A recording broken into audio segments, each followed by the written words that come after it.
سعودی عرب میں جرابوں پر مسح کرنے والے کے پیچھے نماز ہوتی ہے یا نہیں ہوتی ہے؟ کیونکہ وہاں پہ تو بہت عام ہے یہ جرابوں پر مسح۔ دیکھیں، جہاں تک میں نے مطالعہ کیا ہے نا، سعودی عرب میں شیخ صالح العثیمین اور ناصر الالبانی، جی ان دو علماء کے فتووں کے بعد یہ باریک جرابوں پہ مسح کا رواج ہوا ہے۔ جی حتیٰ کہ آج میں نے مطالعہ کیا تو شیخ بن باز رحمہ اللہ جو وہاں کے مفتی اعظم تھے، ان کی بھی یہ رائے نہیں تھی، اور ابن تیمیہ رحمہ اللہ کی بھی یہ رائے نہیں ہے کہ اتنے باریک موزے، جو جس طرح کے موزے آج کل چل رہے ہیں، ان پہ مسح ان کے نزدیک بھی اس کی اجازت نہیں ہے۔ تو میں پہلے سمجھتا تھا شاید یہ سلفی علماء سب کا ایک اتفاقی فتویٰ ہے۔ تو آج ایک ان کی مشہور ویب سائٹ ہے، ان میں نے یہ جب سوال میرے سامنے آیا تو میں نے وہ دیکھا، تو یہ ایک تفرد ہے دو چار علماء کا، اور اس تفرد کو پوری عرب کنٹریز میں نافذ کر دیا گیا ہے۔ تو احادیث میں خفین پر مسح کا تذکرہ ملتا ہے ہمیں۔ دیکھیں، اصل مسئلہ یہ ہے کہ قرآن مجید نے پاؤں کو دھونے کا حکم دیا ہے۔ اگر قرآن میں پاؤں کے دھونے کا حکم نہ ہوتا، پھر اس بارے میں کوئی حسن روایت بھی مل جاتی، ضعیف بھی مل جاتی، تو کہیں نہ کہیں سے کچھ لے کے کوئی صحابی کا قول بھی مل جاتا تو ہم فتویٰ دے دیتے جی۔ لیکن دلائل میں دیکھا جاتا ہے کہ جو قطعی متواتر دلیل ہے، جو قرآن ہے، جس میں دو رائے نہیں ہو سکتی، قرآن نے صاف کہا ہے کہ نماز سے پہلے آپ اپنے پاؤں، اپنے چہرے کو دھوئیں، بازوؤں کو دھوئیں، سر کا مسح کریں اور پاؤں کو دھوئیں۔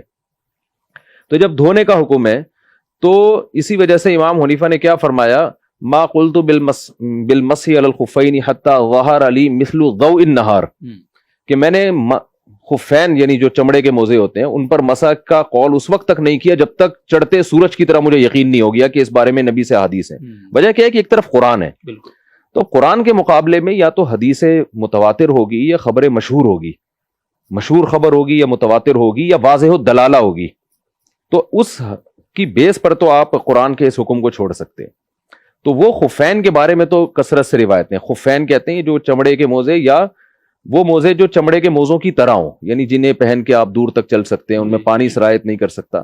تو اس لیے چاروں فقہا نے کچھ نہ کچھ شرطیں لگائی ہیں، چاہے وہ شرطوں میں اختلاف ہے، کسی نے کہا کہ اتنے میل چل سکتے ہوں، کسی نے کہا کہ چلنے کی قید نہیں ہے لیکن پانی نہ سرایت کر سکتا ہو۔ یہ سب اس لیے کہ اگر وہ جوربین بھی ہیں یعنی موزے بھی ہیں تو وہ موزے خفین ہی کی طرح کے یا اس جیسے ہونے چاہیے جو صحابہ کے دور میں پہنے جاتے تھے۔ جی۔ تو یہ جو حدیث ہے جس میں آتا ہے نبی نے موزوں پہ مسح کیا، اس حدیث کی سند پہ بھی کلام ہے، اچھا خاصا کلام ہے اس کی سند پہ۔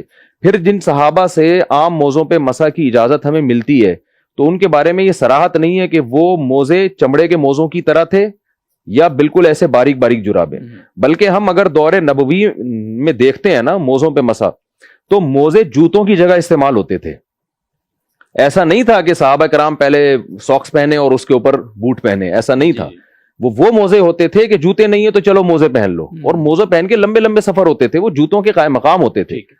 تو جو چیز صحابہ کے دور میں تھی نہیں، اس میں یہ کہنا کہ صحابہ سے اس کے اقوال ملتے ہیں، اس کے جواز ملتا ہے، کہاں سے جواز ملے گا؟ یہ والے جو اتنے باریک موزے جو ہم ویسے ہی ایک پہنتے ہیں شوز کے اندر، یعنی ویسے وہ تھے ہی نہیں وہاں پہ۔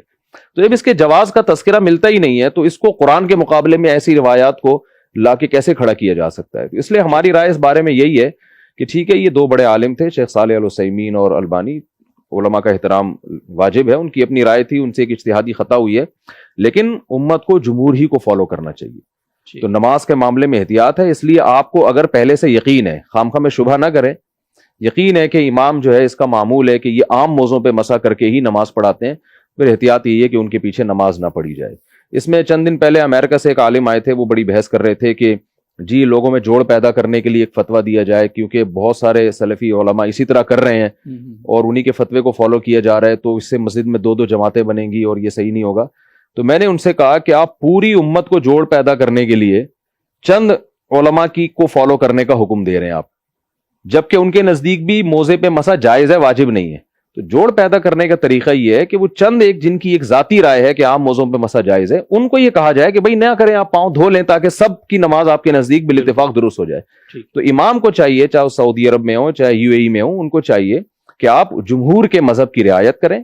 آپ نے اگر عام موزوں پہ مسح کر کے نماز پڑھنی ہے تو انفرادی پڑھ لیں، جسے پشتو میں کہتے ہیں نا اخپل طریقے سے، جب آپ نے پڑھنی ہو نماز تو آپ اکیلے میں آپ ایسے طریقے سے نماز پڑھ لیں، لیکن جب آپ جماعت سے نماز پڑھائیں تو پھر آپ باقی لوگوں کے فقہ کی، ان کے مسلک کی اور ان کے دلائل کی رعایت کریں۔ آپ اس سے جوڑ پیدا ہوگا، نہ یہ کہ چند لوگوں کو دو چار شاذ اقوال کا پابند بنایا جائے. شکریہ.